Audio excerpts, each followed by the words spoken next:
Back in the 1960s, London was the coolest city in the world. Music, art and fashion blended to create an intoxicating cultural moment. The Who, the Kinks, the Beatles and the Stones were exporting British music globally. Designers like Vivienne Westwood were redefining the London look, and artists like Peter Blake and David Hockney were taking art to the people. It was into this heady mix that stepped a young Australian creative by the name of John Bannenberg. From his studio not far from here in Chelsea, he almost single-handedly invented a brand new design discipline, that of yacht design. Then one day in the late 1960s, in walks Terence Disdale, armed with a portfolio of his drawings that he wanted to show John. He didn't have an appointment, but he clearly had talent, and John wasted no time in hiring him.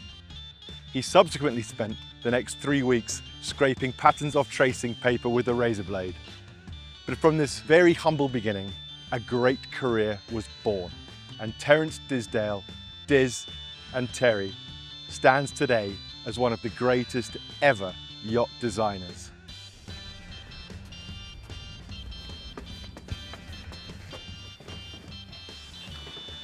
This is Terence Disdale's Art of Yacht Design.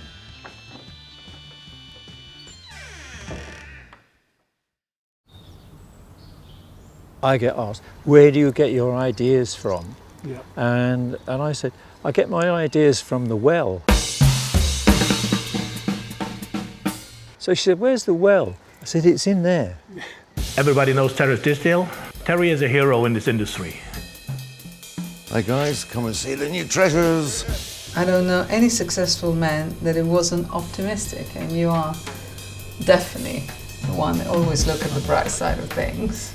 We talk about cars and boats, and today we talk about fashion as well. When you see a boat come out of the shed, you are stomping on the ground. You've seen a model of it, but you've not seen this. It's like, you need to focus on these things one by one, and then you actually see how beautiful they are. You know, with Daniela, he actually has someone who fiercely makes certain that Terry's design is executed to the last detail. This is our finish that we developed using inspiration, the Japanese lacquer technique. He's always real. But it's meticulously arranged. Yeah, they don't get thrown there. You know, the cleaner has a photograph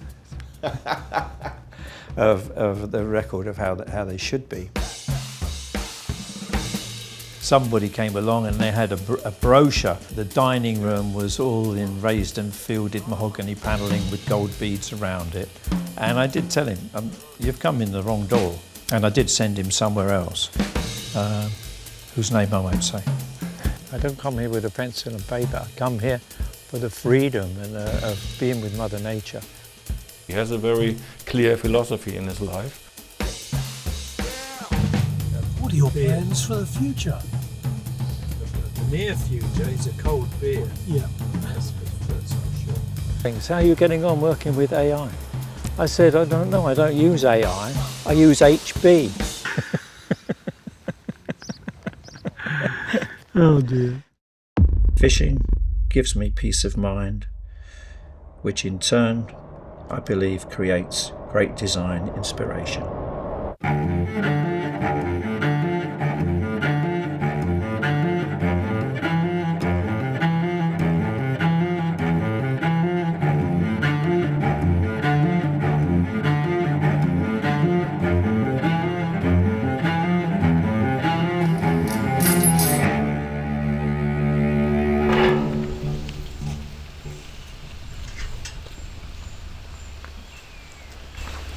Welcome. So this often is a good spot for the fish, because where the water drains off in this corner, it also brings a lot of food with it. So the fish get attracted to this corner. I was taken fishing when I was 5 years old by my uncle, and I loved it, and I loved the whole story of it, and I've been fishing ever since. He was quite an artist in his own right. Very instrumental in getting me to absorb being with Mother Nature. When you hear the chorus from the owls, it gives you goosebumps. It's just so fabulous. environment. And if you come in with your drawing board, you're still at work. I don't think it works for me.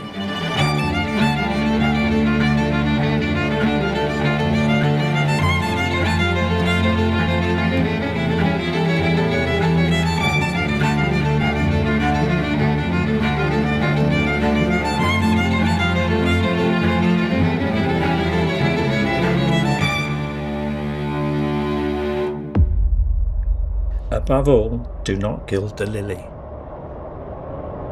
Depends on the project, but there are certain rules. They change every week, apart from the one that says don't gild the lily. It's a sacrilege kind of thing because the lily is beautiful enough. And so many designers do that. They have to embellish it. They want to put a crown on top of it. They want to put the cherry on the cake. And those are the things that destroy the job for its longevity. But it never starts with the look of the boat. It starts with the content of the boat. The layout takes precedent over the look. Thanks for inviting me into your home, Terry. Always a pleasure. This house never had a staircase like this when we moved in, so I redesigned the staircase so it was less boxy and a bit more inviting to go the next level up. Yeah, it summons you up, doesn't it? And more amazing art on the wall. Yeah. Iron Man here from Africa does a great job filling that whole space in a very entertaining way. But it's meticulously arranged. Yeah, they don't get thrown there. You know, the cleaner has a photograph of the record of how they should be. And this is this is a sneak preview, isn't it? This is a serious sneak preview. I should probably have to put you through the mincer when you leave the room, so you would have forgotten everything you've learnt today. But this is just a preview, like we said, of our forthcoming book entitled My Art of Super Yacht Design. It's going to be a 362-page book. This thing you see in front of you, most gentlemen in this room are wearing underwear. And Only most. And this is a Zulu gentleman's underwear. Wow. Yeah. To protect his recreational equipment from flies and everything else. But I just love this garden. When we started thinking about it, what to do with it, I thought, well, I love Mother Nature, so we don't have to do a dynamic job and turn it into something like Hampton Court. Let's just treat it like Mother Nature. It was the easiest transaction a man could ever make. Okay guys, let's go for a spin.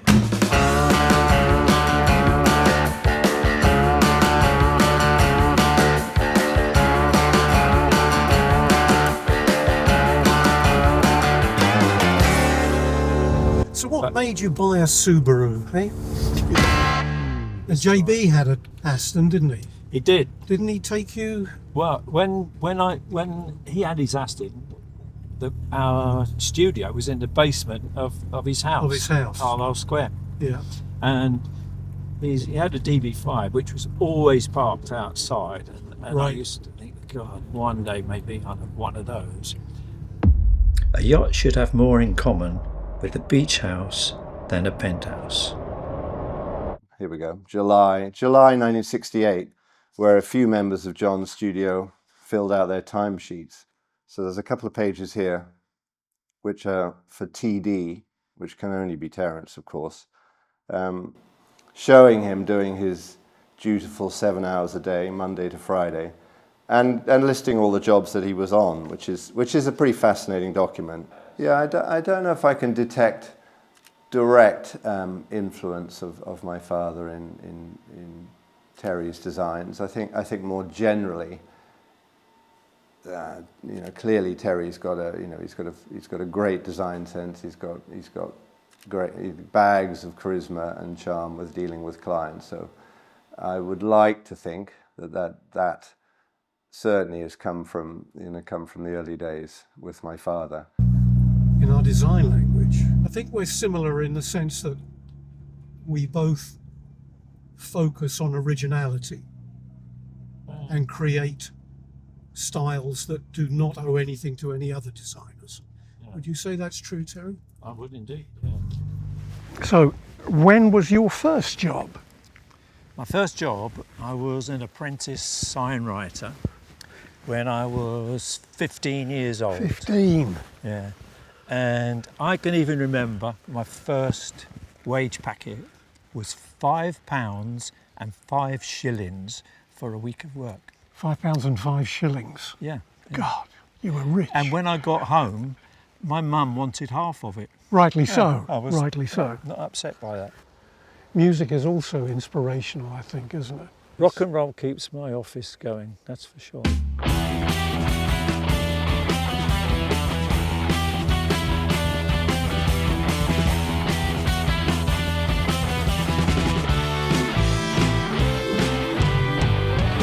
This photograph anymore. No, the new photograph is actually in the exactly. papyrus. So this can be removed.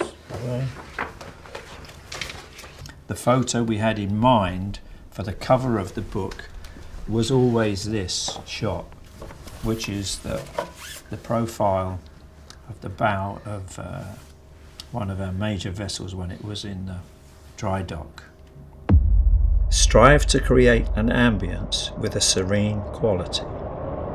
We shop worldwide for artwork, and sometimes we don't know where it goes. It goes into our warehouse. We have a huge warehouse not far from here, and it goes there, and you go there something, well, what have we got there? And you go, oh my God, we still got that? And so we do find a lot of things, and we put in the store, not really knowing where they're going to go until the day comes along.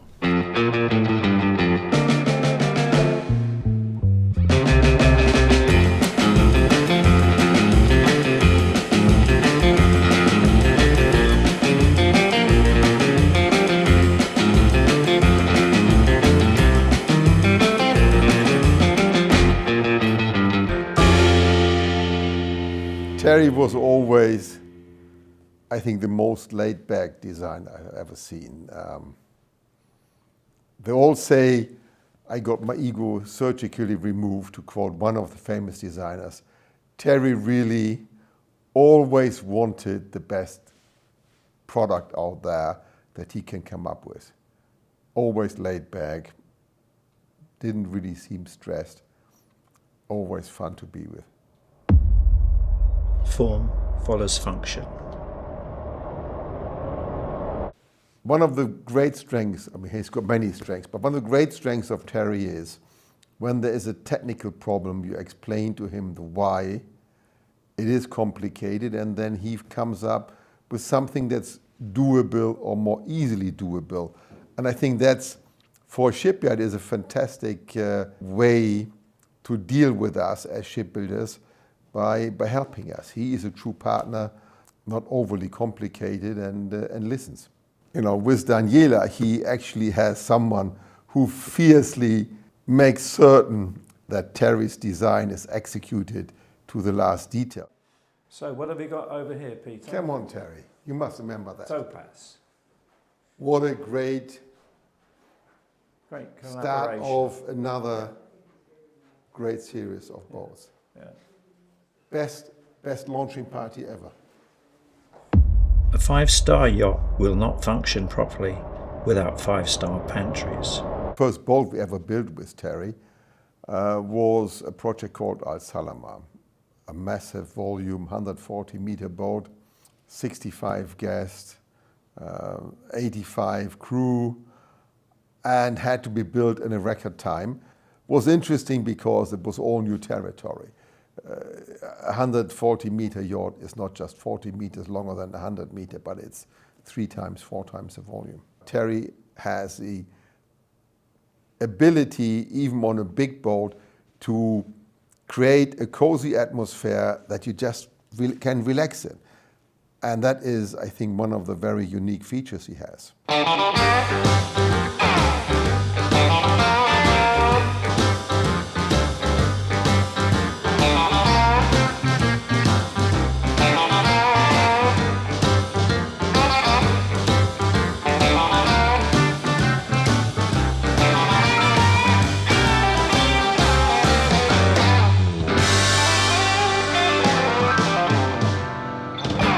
Terry is a hero in this industry. Everybody knows Terence Disdale. We all know his design.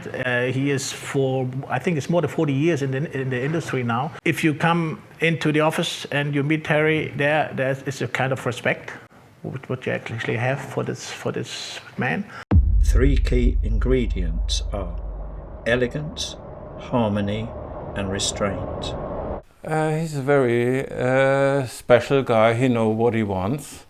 He is down to reality, to details. He's not dreaming or something like that. He's down to reality in all aspects, and in every stage of the boat you realize that, and that is probably also what the clients are being attracted about.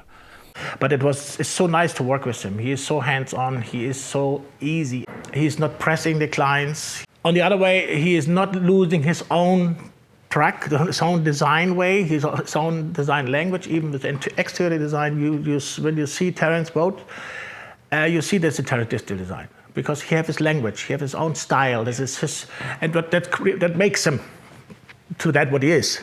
Is a kind of institution, and he knows what he wants, and there's actually not a question. Are you sure to do something about it?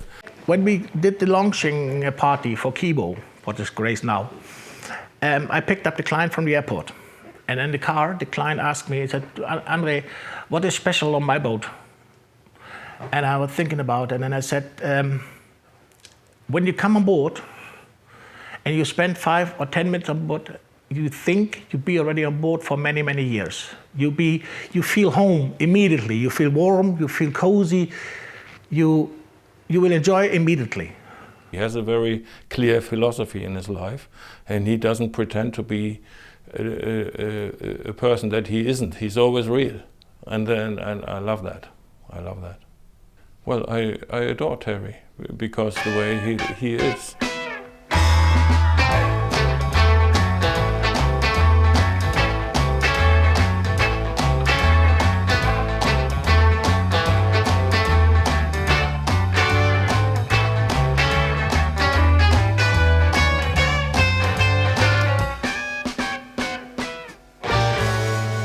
Beige lacquer I discovered probably while I was working for John Bannenberg in 1972. There was one very creative guy, had his little factory in Fulham, and he came to show me some lacquer finishes, which I'd never seen the likes of before in my life. We connected, and you need people who are going to be friends of yours, because the pressure you need to put on them to do samples again, and you say, yeah, and they come back and they say, well, I've got 6 examples, and you go, no, none of them are like what I really thought. So what you want you to do is take a little bit of that and a little bit of this, and when can you put that, and they go, and then they come back and they do it, and they come back again. So those kind of people are extremely rare. Hey, Jules. Hey. How are you, darling? Ciao, bella. How are you getting on with my table? Well, I've got the mock-ups ready for you to look at. Brilliant. So they're over here. Brilliant. Okay. Textures are more important than patterns. It's absolutely how I would have wanted it to be. So how many years have we been collaborating on these wonderful things that you prepare and make for us? I reckon I've worked with you, Terry, for over 40 years. Without a doubt, I've come up with so many wacky ideas. You've gone away thinking, Jesus, what on earth is going on here? And then piece by piece, you see how that could be applied to your technique of producing these things. But that's the fun of it, is the experimentation. And yeah, I have to say that there have been many times where you see a drawing and you think, Terry's marked this one in this finish and that one in that finish, and you think, are they going to work together? And they always do. I mean, you know, shouldn't doubt you, but they always work together, you know. Shy away from the wow factor. Nothing dates quicker.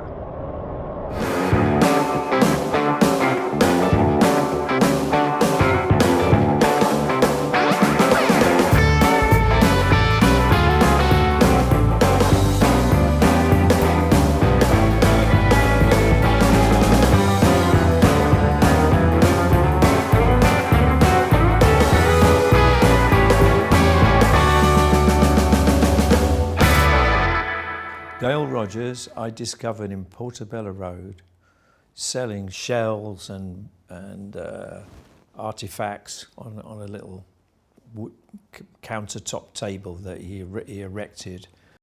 Hi guys, come and see the new treasures. Oh my God, so it's the same every time I come here. It's just full of old stuff. Yeah. Really different, this one. Yeah. With a good strong light in there. Yeah. That's very...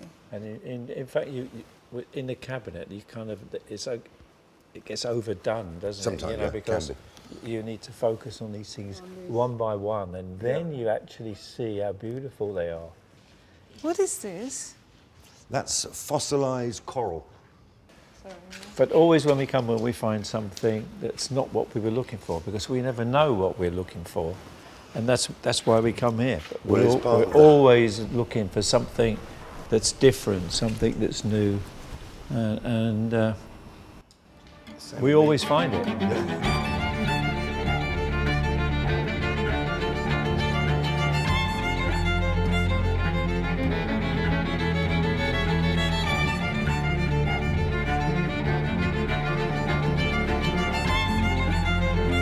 When we see blue come out of the shed, 6 o'clock in the morning, -4 degrees, and you go, shit, look at that. Because you work on this thing for 6 years. You've seen a model of it, but you've not seen this as it comes out into the river, out of this shed. It's like, it's a moment of breathlessness. You can't quantify it, can you? You can't.